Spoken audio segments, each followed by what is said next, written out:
Hi all. ఈరోజు early morning రాష్ట్రపతి భవన్‌కి వెళ్దామని నేను, మమ్మీ లేసినామనమాట. లేసి వెళ్తా ఉన్నాము. లాస్ట్ వీడియోలో ఇండియా గేట్ చూపించినాం కదా! ఎర్లీ మార్నింగ్ ఎట్లా ఉంటుంది అని. ఇప్పుడు రాష్ట్రపతి భవన్‌కి ఆపోజిట్‌లో ఉన్న రాష్ట్రపతి భవన్‌కి వెళ్తున్నాం. ఆ రోజు ఇంకా రంజాన్‌కి అటు ఇటు ఉండే అనమాట డేట్స్. కాబట్టి నెలవంక చాలా బాగా కనిపించింది. ఇది మార్నింగ్ 5:30 to 6 ఆ మధ్యలో అనమాట. ఈ ఎంట్రన్స్ దగ్గర నుంచి ఇట్లా వస్తే రైట్ సైడ్లో బర్డ్స్కి ఫీడ్ చేస్తూ ఉన్నారు. ఇండియా గేట్కి ఇంకా రాష్ట్రపతి భవన్కి మధ్యలో కనెక్టింగ్ రోడ్ అయితే ఉంటుందో అది రాజ్పథ్ అంటుండే అనమాట ఇంతకుముందు. ఇప్పుడు దాన్ని కర్తవ్య పథ్ అని అంటున్నారు అనమాట. ఇలా మన లెఫ్ట్ సైడ్లో ఇండియా గేట్ కనిపిస్తుంది కదా, అదే దారిలో నుంచి మనం రైట్ సైడ్ పోతా ఉంటే మనకి ఎండ్ ఆల్మోస్ట్ కర్తవ్య పథ్ ఎండ్లో మనకి రాష్ట్రపతి భవన్ ఉంటుంది అనమాట, రైజినా హిల్ మీద. మీకు అందరికీ తెలిసే ఉంటుంది రాష్ట్రపతి భవన్ అంటే ఆఫీషియల్ రెసిడెంట్ ఆఫ్ ప్రెసిడెంట్ అని. ఇంతకుముందు దీన్ని వైస్రాయ్ హౌస్ అని అంటుండే, లేకపోతే ప్రెసిడెన్షియల్ ప్యాలెస్ అని అంటుండే అనమాట. ఇండిపెండెన్స్ తర్వాత ఇంకా దీన్ని రాష్ట్రపతి భవన్ అని పిలవడం స్టార్ట్ చేసినారు. రాష్ట్రపతి భవన్ మొత్తం వచ్చేసి 320 చేంజ్ ఏకర్స్లో ఉందన్నమాట. 340 రూమ్స్ ఎన్నో ఉంటాయి దీంట్లో. ఈ రాష్ట్రపతి భవన్ కట్టింది కూడా ఇంతకుముందు ఇండియా గేట్ అవన్నీ కట్టిన సర్ ఎడ్విన్ ల్యూటియన్స్ అనే ఆర్కిటెక్ట్ అనమాట. ఈ రాష్ట్రపతి భవన్ వచ్చేసి second largest residence of any of the countries head అంట. ఫస్ట్ ఏమో ఇటలీ, తర్వాత మనది అంట. ఇండియాలో ఇంకొక 2 ప్రెసిడెన్షియల్ హోమ్స్ ఉన్నాయి. ఇది కాకుండా ఒకటేమో రాష్ట్రపతి నిలయం, ఇంకా అది మన హైదరాబాద్ తెలంగాణలో ఉంది. ఇంకొకటేమో ద రిట్రీట్ బిల్డింగ్ అని షిమ్లా హిమాచల్ ప్రదేశ్లో ఉందన్నమాట. ఇంత పొద్దున్న మార్నింగ్ టైంలో ఎన్ని పిట్టలు ఉన్నాయో ఆకాశంలో అయితే వాటి సౌండ్స్ అన్నీ కూడా మస్తు ప్లీజింగ్ ఉంది. చూడండి, మీరు కూడా వినండి.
చేయండి, మన ట్రై కలర్లో వచ్చింది కదా, స్కై ఏమో ఆరెంజ్లో, మధ్యలో వైట్ షేడ్ వచ్చి కింద గ్రీన్, మంచిగా అనిపించింది నాకు.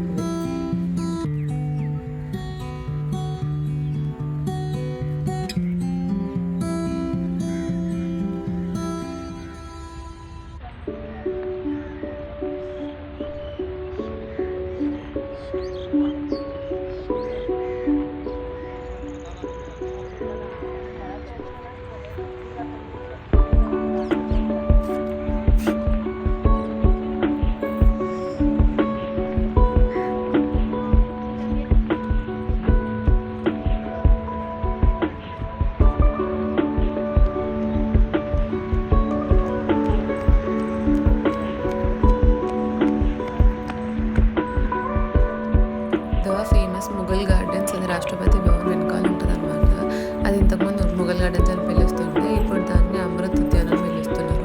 మార్చ్ టైంలో అది కామన్ పీపుల్కి యాక్సెస్ ఉంటుంది అనమాట. అమృత్ ఉద్యానోత్సవం అని ఉంటుంది కదా అప్పుడు.